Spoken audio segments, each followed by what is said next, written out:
Welcome to this week's episode of The Modern Good. I'm your host, Bizzie Gold, and Conscious Construction starts right now.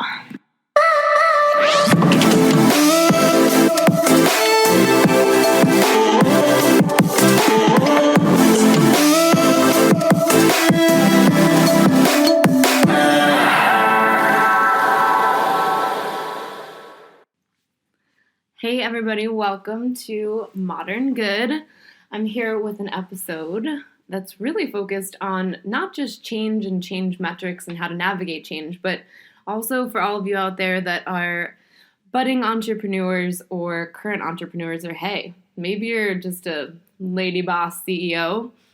Nicole's going to be showing you some helpful techniques and obviously debuting her e-course that's going to help you really change your PR game and go with the change in the PR tides instead of try to bump up against it. So let's welcome Nicole Myden. Thank you for having me. I'm so excited and so grateful to be here.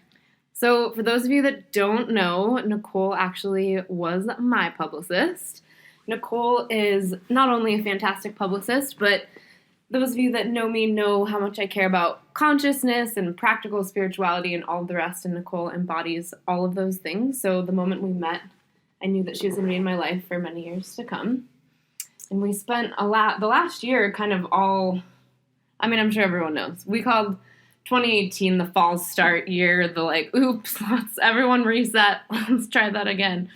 So it was a rough year for me. Was it a rough year for you? It was a rough year. It actually kicked my ass in ways that I could never, ever have seen coming. But the beautiful, surrender that I've experienced from that year now and where I'm feeling, it has brought me to a place of just being in such pure alignment. And I think that we have so many moments in time in our lives where we get so many unexpected challenges and curveballs thrown at us. But you see the work you've done on your soul and your healing come through when those challenging moments come up, and you realize that you're handling them in a whole new, evolved way. You sure are. And I watched Nicole go through some of these processes, personally face-to-face, and then some of them just on social, but just watching your life from afar over the last year, you can really see your energy shift. I know we had dinner last week, and to me, you look younger, which, I don't know how you do it. Well, she already looks so young that it's insane. But you look younger, your energy is so much lighter, and you were just beaming ear to ear talking about this new business that you'd created. And immediately I knew that I wanted to share it with you guys, the Modern Good listeners. You guys know that I have a background in PR. In fact, Nicole and I kind of danced in the same exact circles, and we might have met at some point before. We must have. We had way too many mutual friends. We must have. But we were both probably such workaholics that we just had our noses focused on work only, and we're not very social. Pretty much describes my early 20s to a T.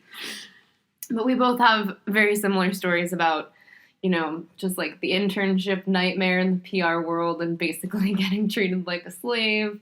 Pretty sure I had some things thrown at me. I had a book thrown at my head, all those. The typical. And then, now there's people that work these days that they're dealing with a bit of entitlement. And it almost makes me want to be back in my day, I used to get glasses of champagne thrown at my head by my boss of my internship. You should count your blessings. And then I realized I sound like an 80-year-old. I'm only 33, by the way. It's so true, though. I feel like our generation, a lot of us had to do such different work back then, and the industry was so different.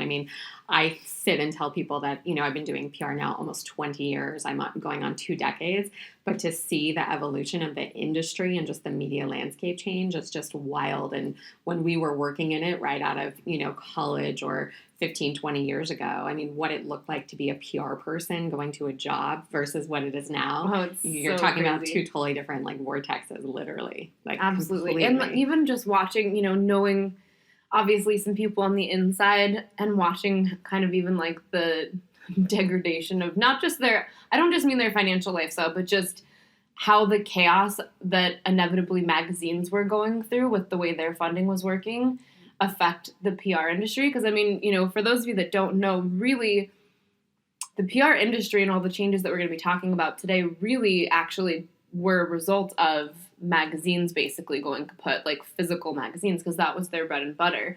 Obviously, you've got TV shows and all the rest of it, but let's even think about that for a second. More and more, everything's like reality TV, and now it's almost like casting. It's not like who's got the most relevant message. Totally. It's like nepotism and casting agents. That's right. I mean, you could, sit down as an executive at a PR firm and have a potential client come in 15, 20 years ago, and the first thing out of their mouth was, I want to get in XYZ magazine.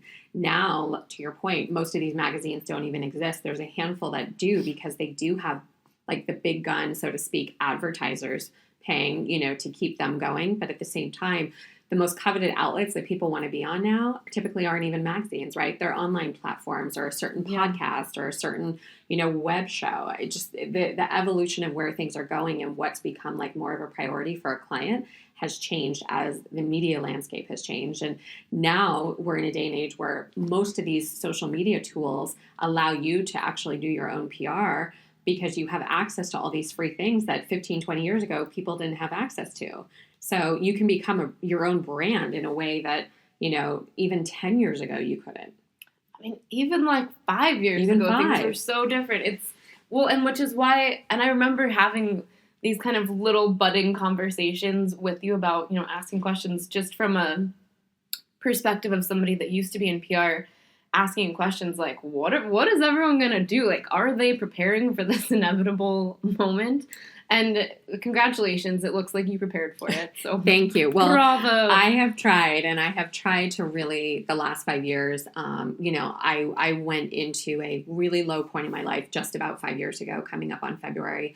I really was forced to just take a step back, personally and professionally, had everything kind of stripped away from me, including a marriage that only lasted 6 months, starting literally from scratch at 35 with zero in the bank account, and having to come up from that and do so much looking in the mirror and so much soulful work to understand, how did I get to this place when I had, so I thought, made all these good decisions up till that point in my life, and how can I now take something that I also love with work, which is PR, something I feel that I'm good at, something that I am very passionate about, but also figure out what it's going to look like for me, because 10 years from now, 5 years from now, people with my role, at an agency, so to speak, or as a consultant, the need is going to be less and less, right? So how do you make those pivots? How do you kind of find yourself maneuvering with the times and riding that wave? And for me, what happened was going on this soulful journey and the spiritual journey, spending my whole life in LA and realizing environmentally, like LA wasn't resonating with my soul. I then picked myself up, at 37 years old, moved to an entire new city here in Scottsdale, where we met, under total divine timing and everything else that's happening here in my life. But it was here where I saw that this work that I was doing for all these years, either on my own, having my own company in LA for 8 years, or working at some of the best agencies in LA that, were in the consumer space and, kind of health and wellness world. There was a need for people to have more interaction one-on-one, to get more of that personal attention. And so once I kind of got settled into life here, I realized I had an opportunity to find a way to continue to work with small businesses and modern day entrepreneurs in a way where they were getting one-on-one attention and getting a little bit more granular guidance. I think PR firms are amazing for a handful of reasons. I've come from some of them. What I think a lot of brands find as a challenge, though, is that they get lost in the shuffle, because if an agency is working on, 20 clients at once and you come in and you're trying to launch something, you don't always know what team you're going to get to work on your account, and you don't always know what the result's going to be. So working one-on-one with people, for me, felt like a solution-oriented kind of pivot to make. Through that, though, and working one-on-one with so many entrepreneurs, I was finding myself having conversations with people saying, hey, I can't necessarily afford an agency, or I've got this great business and this awesome mission, but I don't know if I'm ready for PR. And it was like this light bulb went off, and I thought, there are so many modern day entrepreneurs out there that need this information. And just because you're in a place where you can't afford an agency or you can't afford a consultant does not equal you're not worthy of press. So having conversations with people where they're totally clear on their why, understanding their solutions, understanding why they're doing what they're doing, and then me stepping back and figuring out a way to work with them where I could actually teach them the basic fundamentals that they could do on their own. And we started doing these workshops here in town called Purpose, because my whole my purpose has become more clear with my work, that there's this beautiful way to marry the PR work and all this soulful journey that I've been on and kind of tie the two together. Can we touch on that for 1 second? Because I do think it's something that I've always admired about you, and even just the journey that I've seen you go on in Scottsdale. You do seem to be very specific about the brands and clients that you take on, right? You need to, because in a way, if you think about what a publicist is, right, they serve to be a voice amplification tool, right? 100%. So in order to desire to amplify someone's voice, you probably, I would imagine, would want to believe in what voice you're amplifying. Yes. So what are the parameters?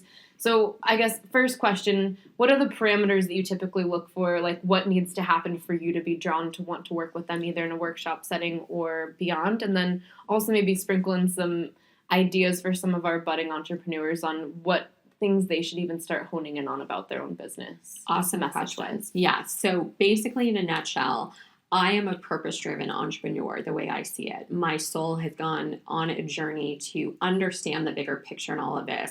PR can be very vanity-driven for people. And I think that when you peel back those layers and you really get to the root of why you're doing what you're doing, which is something that will light your soul up, which hopefully is to serve others, everything becomes more exciting. And the hair on my arm actually just went up saying that, because for me, when I'm wanting to connect with potential clients, it's the people that I see that are lit up by their mission, that are really on their journey to help, to serve, to educate, to empower, to inspire, to wake people up, to have real conversations and really be authentic.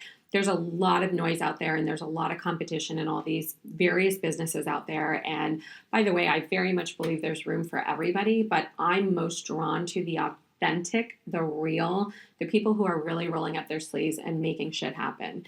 And when you come across that as a PR person, the excitement to take somebody's brand or their products or their mission and help get that message to the media to be shared fuels my soul. So the alignment of that is super exciting for me. And what I'm finding with so many also small business owners and entrepreneurs I meet is they have that power about them and they have that wherewithal about them. They just need someone to help connect them to the right people. So what's happening really with these events I'm doing and now this course that I'm going to launch is I'm peeling back all the confusion about PR, because I think so many people get caught up in the fear or the unknown of it when really it's actually something very simple. You just need to take your brand, your solution, and your message and connect to the media in a way where they're excited to share it. So, how do people do that? I mean, there's so many different ways, but again, you're living in a day and time now where the beautiful thing for an entrepreneur, even if you have minimal budget to work with, you can connect with any journalist you want. We have access to people now in ways that 5 years ago we didn't, even 3 years ago. Oh yeah, you would get in so much trouble for even sharing an email list from some of the PR firms I worked with. If you even CC'd by accident, you could risk losing your job because no one was willing to let their contacts go. There was a lot of secrecy No one there. was willing. And that is one of the biggest things that I laugh about in the PR world. The contacts have always been so coveted. So what I've basically done is totally gone against the grain and basically said, I've just spent 20 years building a Rolodex. Now I want to share it with whoever I can. Because if I left this world today or tomorrow, me taking my Rolodex with me and not using it to help people is not really like, that doesn't feel right. I do know some old school publicists, by the way, that I think genuinely would take their Rolodex to the grave. 5,000%. Even still in Rolodex. 5,000%. But hear me out when I say that, I can understand why people protect it because they want to secure their value with the work they do. And I appreciate that because I am very value driven and I totally honor and value the work I do and the time that has gone into building that Rolodex. But to not use it to help more people and serve, what's the point of me doing all this work for 20 years, right? So I created a system where I can walk through modern day entrepreneurs very, very streamlined and very seamlessly how to just get those basic steps going to do the outreach. Today, if you're on Instagram, you can basically have direct contact with any journalist you want. You just have to find them. You can totally Google, email protocols. You can call TV stations to get emails for the producers that do the segments. There's so many ways to get to these people. The caveat is you've got to be able to communicate your solution or why you're of value to them. So if somebody's willing to, or in a place where they can book you to be an expert on a TV show, why would they book you versus the other 20 emails that they get? It's more about finding the ways to stand out in the emails and get your solution to them so that they can see you as an expert. And as long as you're clear on your why and you've done the work on yourself to understand how you can be an expert and how you can help these media outlets, you just have to communicate it in an email to grab their attention. In your course, are you going to help people understand the nuts and bolts of the different pieces that need to be written or pitched and some tips on how to actually organize those things? 100%. So I tried to create this course in a way where if I was brand new to this and didn't understand a thing about PR, how would I want to have this explained to me? So we're going through everything around, starting with mindset, why PR is often underestimated people and actually really valuable to your business or your brand, and how it can change the trajectory of your business if done well. What it costs to take out an ad versus editorial. For instance, I'll tell you, I don't know if many people know this, but if you want to go take out a colored one-page ad right now in the likes of an Oprah magazine or a Forbes or an Inc., you're talking about almost $150,000 to place an ad. Yeah, it's so insanity. Why would you want to take out an ad where you just have basic verbiage about your product or your brand on a page when you can earn third-party credibility, earned media through a pitch, and have your entire story told? The value juxtaposition of that to me is everything. And so when people do knock PR, I understand where frustrations come, but at the same time, there's so much value in that third-party credibility and editorial, and just being able to outreach properly, which we go through in the course, and just explaining, how do I even construct an email? How do I even get this journalist's attention when they're getting 400 emails a day? I think a big one would also be, which I'm sure you touch on, and this is something that even, early on in the stages of Booty, when we didn't have a PR firm, I was able to work with some of our other staff to be like, do it this way, don't do it this way. An email subject line, that if you really look at it, that is, you got to get them there, otherwise you're not going to get them. If you put in some shitty subject line that looks spammy, then it doesn't matter what you put in the email. That's right. And you have to find a way, one thing that I talk about in this course that I think is so important is do your homework, put your ego aside and really get clear on if you're going to reach out to a journalist, you better be reading other content that they write about to understand their tone, understand their audience, understand their subject that they hone in on. Don't just go at it blindly. Really figure out, why am I reaching out to this particular person? Does this person cover what I'm an expert in? Does this person cover my industry? Or should I be pitching someone else?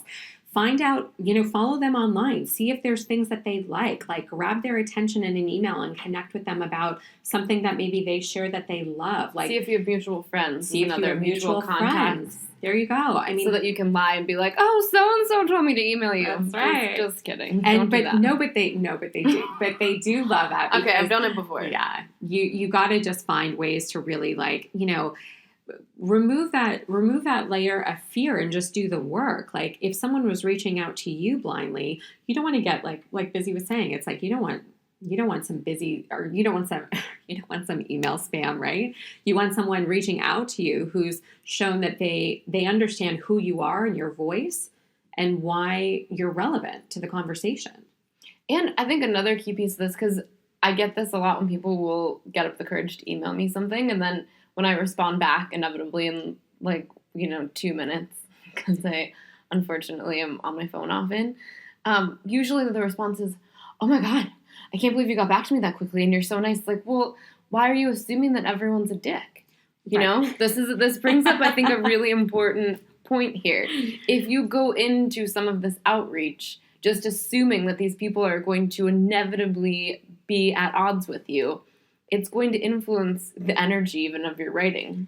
Totally. And that goes back to the mindset, right? If we're going into this already thinking abundance, worthiness, I deserve to have my hat in the ring, just like all those other experts, of course, it plays into all of this. If you've already defeated yourself before you write the email, don't even send it.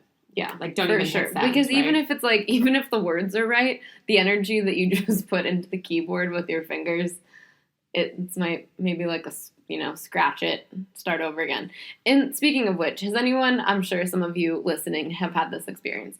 Have you ever like pulled an all-nighter in high school I wonder if kids even really have to do this anymore. But like, I feel like I had so much homework in high school, way more so than ever in college, like even middle school. For sure. By the time I was in college and people were handing me their papers to edit, I was like, are you in third actual grade? Like, what school did you go to? Anyways, I digress.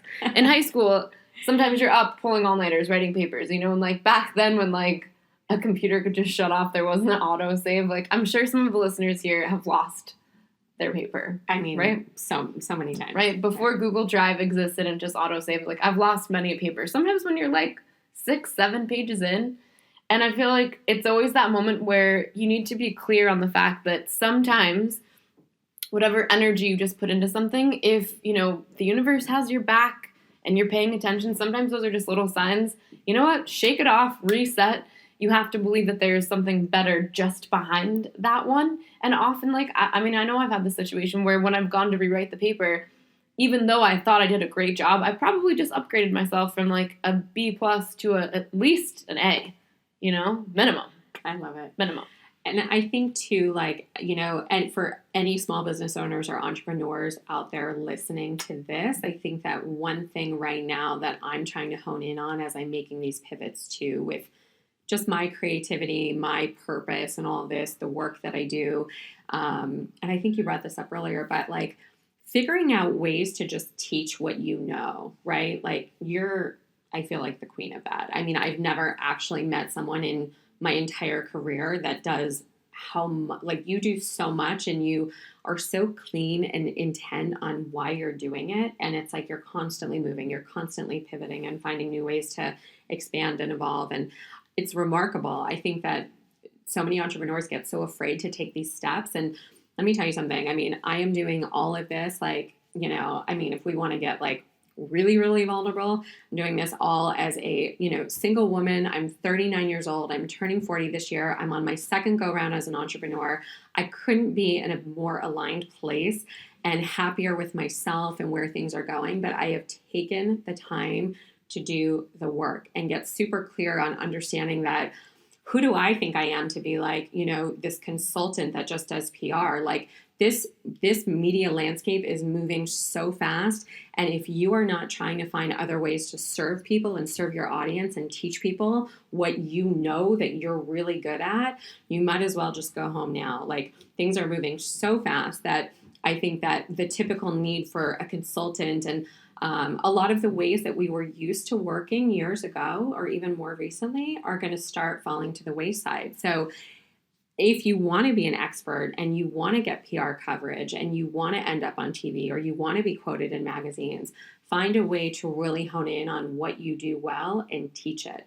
Share it, share it, share it. And if you're not doing free Facebook Lives or free Instagram Lives, or if you're not blogging or you're not finding ways to share what you do and help people through all of these free platforms, the PR people, like the media people aren't even going to care. They're going to want to see that you're an expert, that you're talking about what you know. And by the way, you don't have to have 10,000 followers. I've been doing this for 20 years. I am for sure not the best PR person in the industry by any means, and I don't claim to be. I also don't claim to be. She's really good, though. She's really underselling herself right now. Well, but I love you. But I've had many publicists, and she's the real deal. Thank you. Well, so grateful for that. But I want you guys to hear that you don't have to have 400,000 followers to be a quote unquote expert. You don't have to have you got to just get out there. And I think that one thing that I've learned, especially the last few years for me, is just make the leap and just try stuff. If it doesn't work, it's okay, but just Which move. goes back again to mindset, right? Which, it's something that even when Nicole and I have dinner, usually a lot of what we talk about has more to do with consciousness and spirituality. But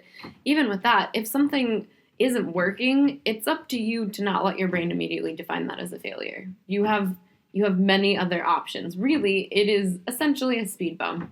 You're temporarily slowed down, only needing to refocus your efforts on finding a workaround, boost up some more energy to try a slight pivot. But so many of us, if we're walking around our lives operating with the source belief that we're not enough, or no matter what we do, everything always goes wrong, or that everything's chaos, it's going to be really challenging for us to move forward from that place. So true. And I think, and your life is a testament. I mean, both of our lives are a testament to being like, okay, that was a painful speed bump, and yet I'm not going to define that as a failure. Absolutely. And, you start to learn to really embrace pain, you guys. I mean, I think it's like, I think you've got two women sitting here right now having a conversation who have been on very different lives, but have also shared, I think, a lot of similar type of experiences that have obviously made us who we are today. But no victim mentality here. Like, this is a conversation with two women right now who have been like, yeah, I have to honor that this is happening, but I'm going to keep going. And, it's not easy to do that. It's not. And I'm not just saying that. I mean, it's not. I think what happened for me last year too, and what I think is important also as an entrepreneur to understand, you can be moving through your life and your work, and I was moving through all these wonderful things that I was manifesting and creating for myself with work. And then I got a phone call out of the blue one day in March from my mother, and found out that my father had died that morning. And you can never prepare yourself for a phone call like that. It's probably one of the most gut-wrenching, painful things that I will ever experience in life. But it's a reality. And it's not like you get this note from God one day that's like, hey, at 2:30 in the afternoon on Wednesday, March 7th, I'm going to have your mother call you, and be prepared that you're going to get this call that your father's dead. Like, ground your energy. Yeah, you can't even process the pain that goes along with that kind of phone call and digesting that kind of information. And the reason I'm sharing that with you guys is because you have to know that when you are faced with watching somebody who brought you into this world, when you're watching them literally be lowered into the ground, and you're watching this person's physical life on this earth as we know it, cease. I very much feel my father around me every day, all the time, and I'm very spiritual, and I believe, in what that entails. But the reason I'm sharing this is because you immediately go into a place, at least I did, of working backwards. Life is as short as we want to believe it is, or as long as we want it to believe it is. But at the end of the day, we are all going to leave our physical bodies whenever the universe and God decide that it's time.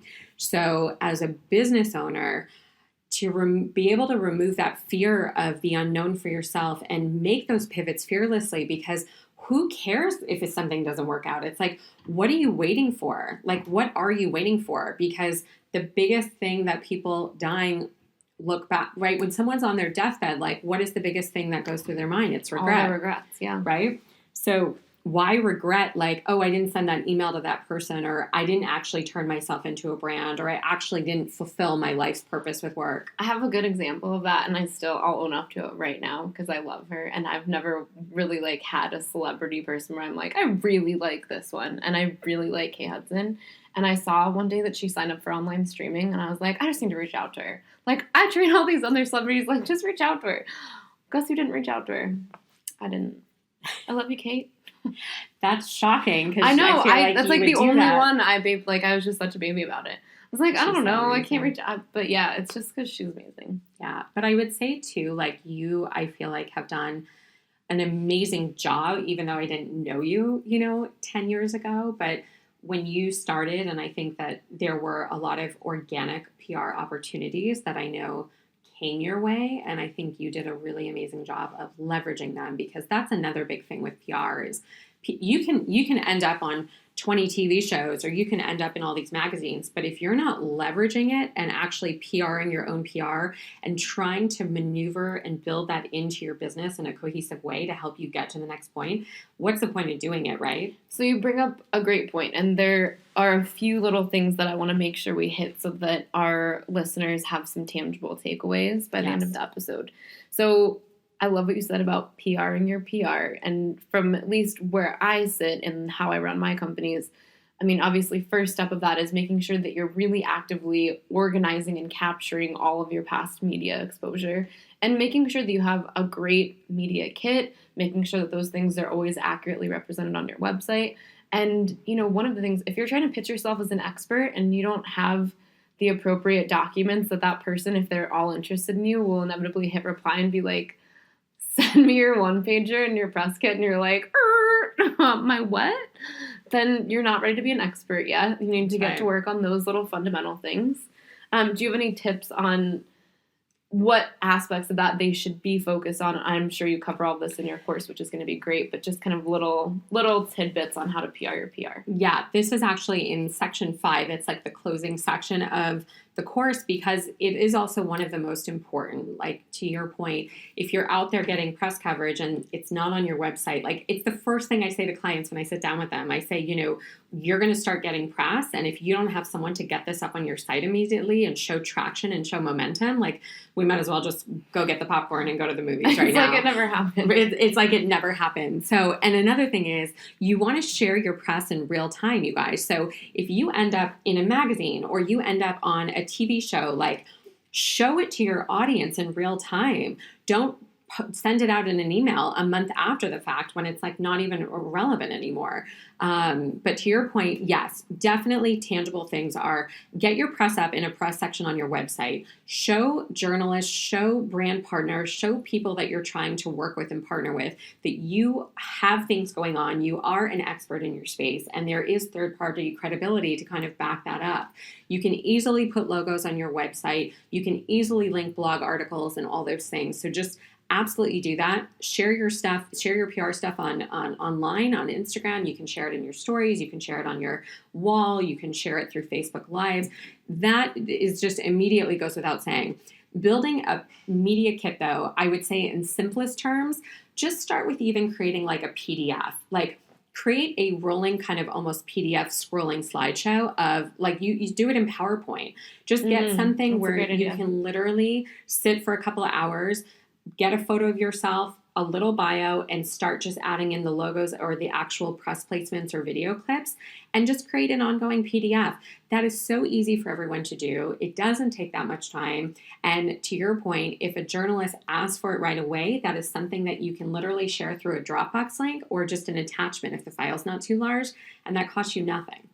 Absolutely. And also, little cheat sheet here. Number 1, there is a place called Creative Market, which has all kinds of press kit, media kit templates, one-pager templates that have amazing designs on them. So, kind of my dream. So a lot of you don't know this, but I actually, in the first maybe, 8 years of Booty and Golden Ratio, I did all of our graphic design, and I do our websites and graphic design and all that. And I also did brand consulting for a long time. Honestly, even just as like, whatever, we're gonna laugh right now, but like, I'm putting in air quotes, a passion project. Like, even a few years ago where I was like, my nice, calming creative time is helping other people build their brand. So deep down, I'm dying to look at Nicole's course to see how we can build the thing after that. That's like, okay, and now we're gonna brand in a box. Boom, there you go. Yes. Off to the stars. I welcome the feedback. So when it comes to, getting the creative for some of that stuff done, you can also use Google. If you use Google Docs, Google Presentations actually has a lot of great functionality. It's totally free if you have Google. And I've also found that even more so than PowerPoint, some of the just innate design capability in Google, I actually end up using Google Presentations for all my big keynote speeches. Yeah. They've done a really great job with it. And even just the fonts that they have natively in the program, it's got a pretty good selection. But again, you can, don't be afraid to take it upon yourself as a budding entrepreneur to learn how to do all these things. If you're afraid of Photoshop, go sign up for a Photoshop course. Like, you are going to be a much more successful entrepreneur if you know how to do every aspect of your business yourself, from the graphic design to the PR to the writing about your brand. You can't just sit back and be like, oh, well, I don't really like doing that. Like, good luck being an entrepreneur then. That's like the antithesis of being an entrepreneur. That's right. And I think that one thing also that's important to just understand with what I'm doing and what I'm offering is that the intent was to help the people that really need a little bit more handholding, right? Like, there are large PR agencies for a reason, because huge, massive global brands, and I'll just say the Nikes of the world, and no, they're not going to sit and do their own PR. Yes, they're going to get a lot of organic PR, but there are agencies that exist to work with brands for a reason. But I think what's happening with the media landscape changing so so swiftly and in such a smart way. I think a lot of people are just seeing that there's more opportunities to be a contributor, and there's more opportunities for the journalist to interact now more one-on-one with the business owners. And in fact, a lot of conversations I have with journalists now, they're saying that they prefer to go right to the business owner and almost, leap over the PR person, whether people see that good or bad. It's just, what's coming up in conversation. So I think that a lot of journalists... As someone that's been on the other side of that, having worked with PR agencies and now just getting that direct, it's so much easier. It's so much more streamlined. And I feel like although there's a format, let's say, that's been preferred in those communications for a long time, inevitably when an industry changes, some of those things are going to have to transition as well.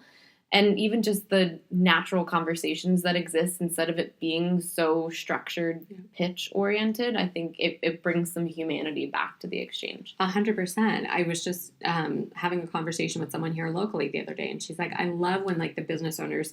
She's a reporter at a very prominent newspaper here in town, and she said, I love when the business owners reach out to me directly. So feel empowered to do this outreach. You don't need a PR person to get press. Wouldn't have been the case 10 years ago, but for sure the case now. And I feel like people have this mental image of a PR person, and I just want to really just drop the veil on this one.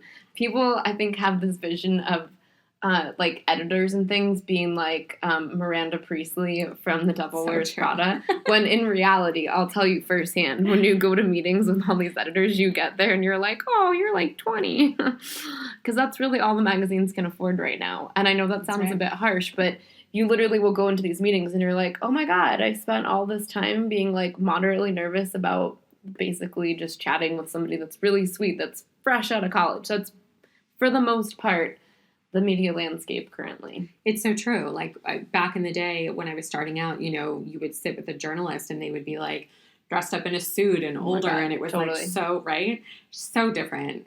Everything has changed. And, again, whether people see it as a good thing or a bad thing, the bottom line is you've got to get involved in the conversations happening in your industry. And you have the opportunity to do it if you hone in on what you can really add value with by what you're doing and share that with the journalists in a meaningful way where they can emotionally connect to you and then want to share that with their audience. So let's say that someone right now they have either an idea or they already have a business, but they're ready to start taking it a little bit further, taking some next steps. What are some key pieces that you think right now need to be the priorities for them, just in terms of their brand message or their why? What are the things that they should start formulating on, even just to get prepped for your course? So one of the slides actually at the beginning of the course is this, kind of what I call a toolbox, right? So if you are sitting down and going, okay, am I ready to start pitching? What do I need to actually go out with a pitch? I would say there's a couple of key things. First of all, and this is something that I'm doing for myself because I've got to walk the talk, right? But you need to have a place where people can find you. So you need to have a website. I resisted it for so long, and now I'm just laughing at all the time that I resisted it, because who knows where things would have gone if I actually had a place where people could find me. But having a website or even a landing page is crucial. If you're wanting to direct a media personality or a journalist to your brand or your business, and you don't have a presence online for them to go back to and tag to their audience for a point of purchase, where do we go from there? So first and foremost, you need a place where people can find what you're selling or your service. So get a landing page up if you can afford a full website. Very easy to do. Great place to start. You definitely need to have high-res professional imagery. Photos are key. Immediately, if a journalist wants to cover you, I can almost promise you one of the first two things they're going to ask you for are professional, well-done lifestyle or product images. So that should entail a beautiful lifestyle image of the founder of the company. It should entail, if you are a product-based company, beautiful lifestyle images of the product that you're selling. And if you're in a service, again, having something of the founder or even some sort of action shot of the service or what you're providing. Images are key. They tell a story. If you do not invest money in professional photography, again, it's just got to be one of the first foundations to even pitching. if a journalist is going to write about you or what you're selling and you don't have images to give them, you could lose the opportunity to be featured right off the bat. And potentially risk giving yourself a bad reputation. That's the other thing 100%. I've found in this industry is that, you know, again, you also have to factor in that because a lot of these editors are at times fresh out of college, they can also be chatty, let's be honest. So, you know, if you're trying to make it big, some of these editors all know each other and they're like, oh, she emailed me a while back and like she didn't have her shit together. Like, not that you get one chance, don't blow it, but also pretend that that's the case and just make yourself rise to that occasion. It's so true. So your goal as the entrepreneur, if you're reaching out to a journalist, is to make their life easier. And how do you make their life easier and try to make that, let's call it a transaction of the, yes, I want to feature you, just like in sales. You're going to get a likely yes if you're giving them everything all in one email as opposed to sending them piecemeal. So before you even do outreach, before you've even researched what you're going to pitch them or come up with a pitch, you need to have these tools. And spending money on photos as a business owner is so important and such a crucial investment. I mean, it's a game changer. Our company has a couple of photographers on basically subscription. Because you're going, you know, even with Instagram and things like that, you're going to need consistent photos. Unfortunately, that's just the world we live in. Yep. And it definitely helps to have a cohesive brand vision and theme for these pictures so that they're not random. And don't, you know, in your head just think that, you know, the only option is to do some super cheesy headshot. Get creative with it. Because you also want to make sure that your pictures stand out too, not just your words. It's so true. And I think that that's one investment people aren't willing to make. Like video and photography is key right now. It could be the difference of a journalist saying yes to you. Like if they're choosing between two people or two products and your imagery is better than the others, I mean, let's just call what, you know, who's going to get it. And also it's important to think of imagery also, especially as it pertains to magazines, because as you said earlier, magazine staffs are so much more smaller than they are. Advertising budgets are lower. Staffing has been cut. So the magazines that do exist, back in the day, they might have had the budgets for these big kind of grand, you know, photo shoots to do product styling and all these things. A lot of them don't now. They might, some of them might, but more often than not, they're going to say to you, the business owner, send me high-res JPEG images of your product, where they're going to ask for your product to be shot up against like a white, beautiful background or plain background so that the product is the focal point. And if you don't have images that can lay into their magazine spread or to their editorial, you know, there you go. You're going to lose the opportunity. So invest, find a great photographer that is aligned with you, like personally, professionally, and just have a great photo jam session and get some great content that you can use in your media kit and you have at your disposal to always send to journalists. That is crucial. The other thing is, I would say, do some research and get some data. Statistics are so important when pitching. Like if you can talk to your audience and get, you know, whatever industry you're in, whatever service you're providing, whatever product you're selling, get data, have some statistics to share with journalists, like things that you've discovered and that are going to also leverage and hone in on how your solution and what you're providing is helping solve that problem. Statistics are great. I think there's a lot of small business owners that just go out there with things on launch, and I have so much respect for that. But, you know, for me, for instance, like I've done months of research before even launching this course with people that I've done live events with and finding out what people are looking for so that I could build something. And by the way, this is the first of many courses I'm going to launch. So once I now launch this and I can get more feedback and data and information from people that experience this, the next one will be that much better, right? We're constantly fine-tuning. So get some data, get some statistics. Also, hire a copywriter or get aligned with someone who can help you actually hone in on brand messaging.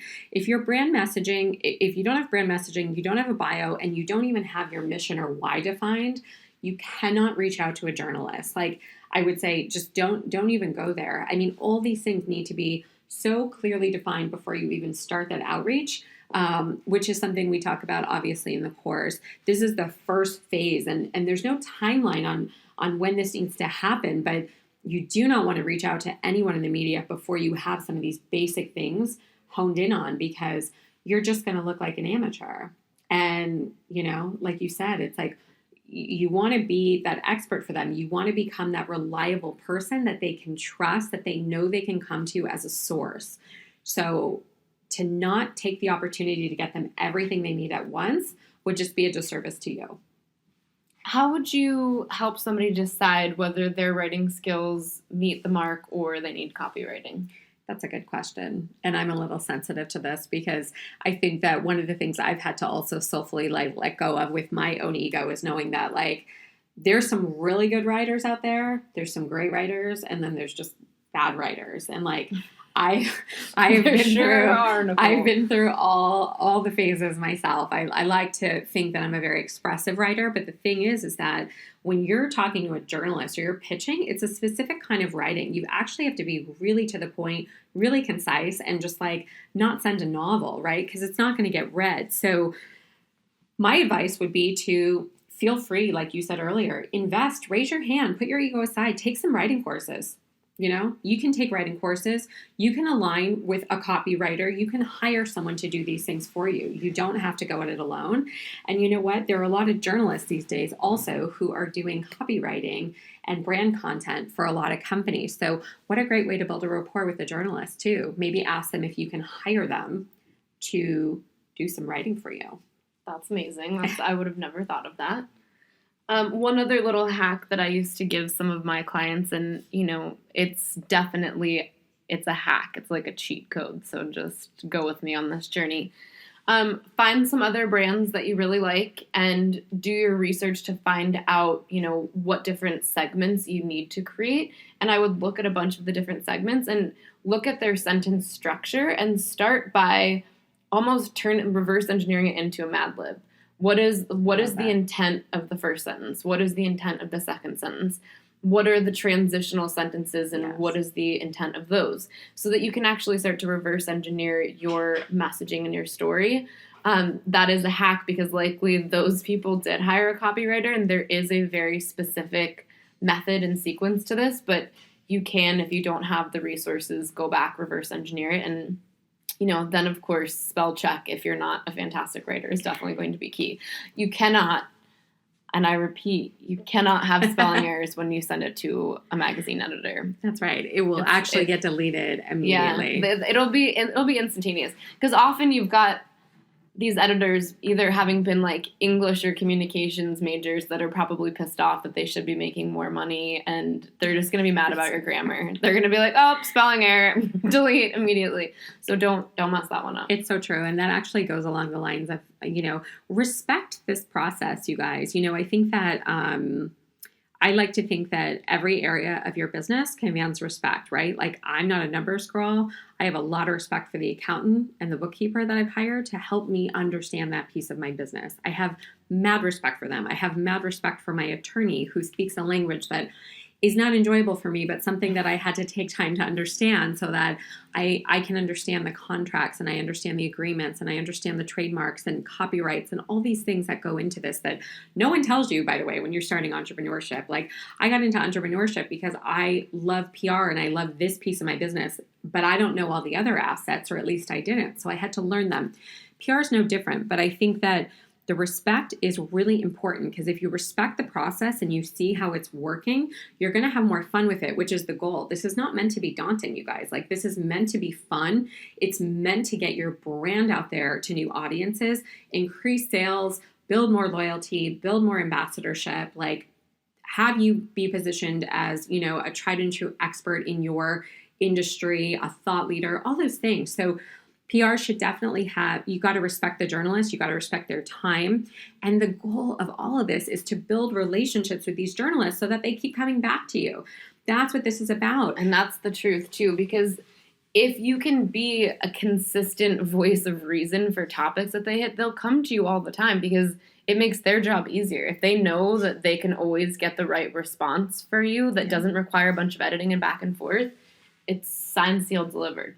I have that now with several clients I've worked with, especially in the last few years, from, a lot of freelancers. People often very underestimate freelancers. Freelancers are key in this world.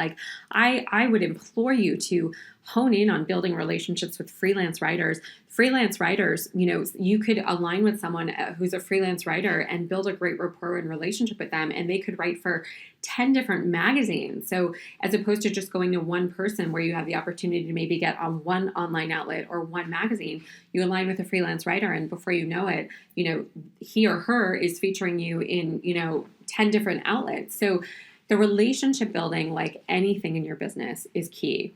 Respect it, honor it, get to know these journalists, see how you can help them, build trust, build loyalty, and they will keep coming back to you.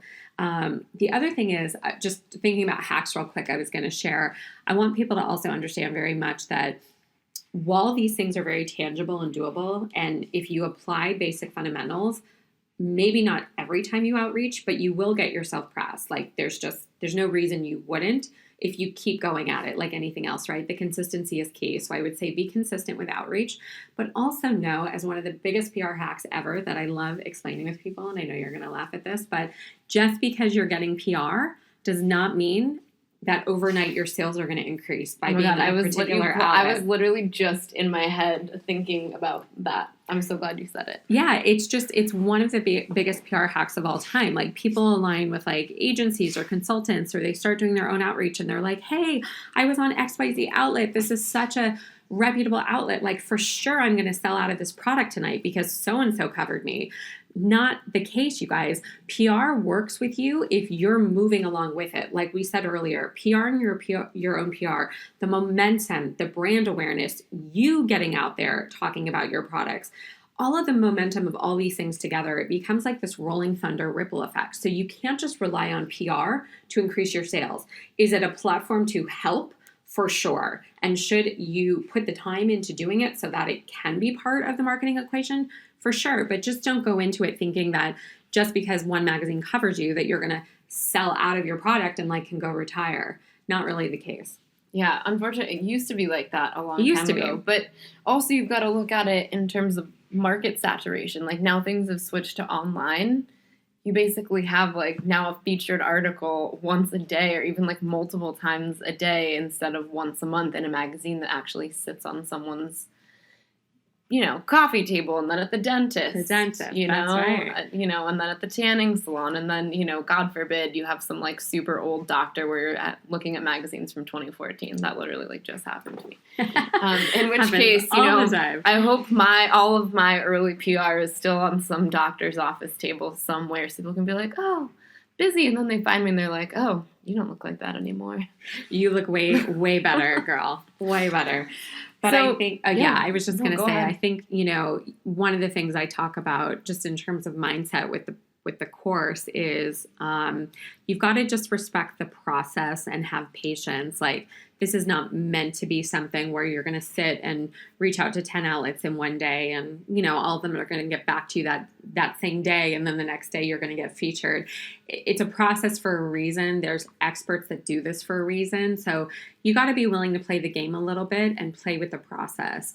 At the same time, you can do a lot of this on your own. And my intent with all of this now is to be in a place where just I'm helping to hopefully empower entrepreneurs who are feeling a little lonely in this process or a little bit stuck to say, like, here are some basic things you could do. Just go for it.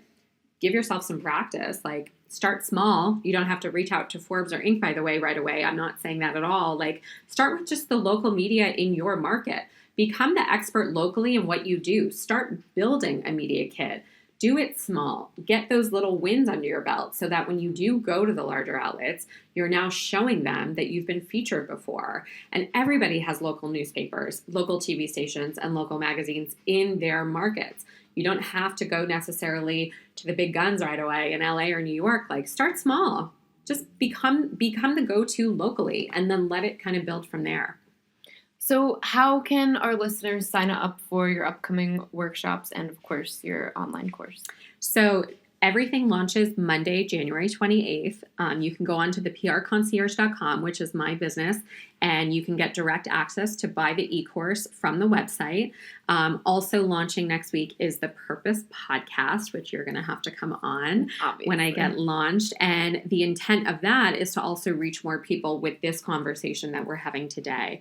Kind of the ins and outs of PR. I'm going to be interviewing journalists every week, also in addition to entrepreneurs, and just having conversations about best ways to pitch them, how entrepreneurs experience PR to help them in their business, or maybe it hasn't been so helpful, whatever the conversation, but I want to have it because I think this is a really important piece of people's businesses that I want people to have better understanding of, and I don't want it to feel so gray. I think it can be very simple and black and white if we kind of just get rid of all the noise and just get down to the tactics and like do the work. So everything on prconcierge.com starting next week. The PR Concierge? Yes, the THEPRCONCIERGE. And you guys can also find me on Instagram at Nicole Myden, at theprconcierge.com. And for anybody local here in Scottsdale, my next in-person workshop is Saturday, February 23rd, where we're going to have several freelance writers from the market there to talk about the power of a freelance writer and how best to pitch them so that you can get coverage locally here. And how would they sign up for that workshop? That workshop also is going to, you can sign up right through my website starting next week as well. So. And I'll make sure we link to everything on The Modern Good as well so that they can get access to it. Thank you so much for coming on. I think our listeners, I'm sure, have their wheels spinning and they're probably pretty darn excited to get to work. And I guess the most important thing that I want to leave listeners with is, even though, we obviously just covered a lot of ground in, an hour and some change, going through these different processes that Nicole's going to walk you through in this course, it's a great opportunity for you to learn about your business. Sometimes we get excited and, we want either the external validation or we want the money or we're passionate about what we have to bring to the market, but we don't really understand the business and how it works holistically yet.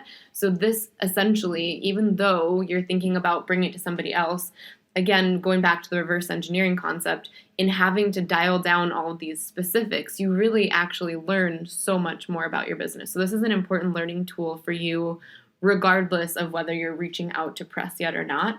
So I couldn't possibly encourage you more to go through this course. It's something that is absolutely necessary. And coming from my background in PR, I was just waiting for somebody to do it. And Nicole's absolutely the right person to do it. Highly recommend it. Thank you. And for those of you that want to follow her on Instagram, it's at Nicole Myden, and it's Myden, in case any of you were not going with the Y. Just let them throw it out there. That's right. Thank you so much for coming. Thank you for having me. And you guys just have fun with the process, and I look forward to connecting with you guys online. All right. I'll see you all next time. Bye. Thanks for checking out this week's episode of The Modern Good.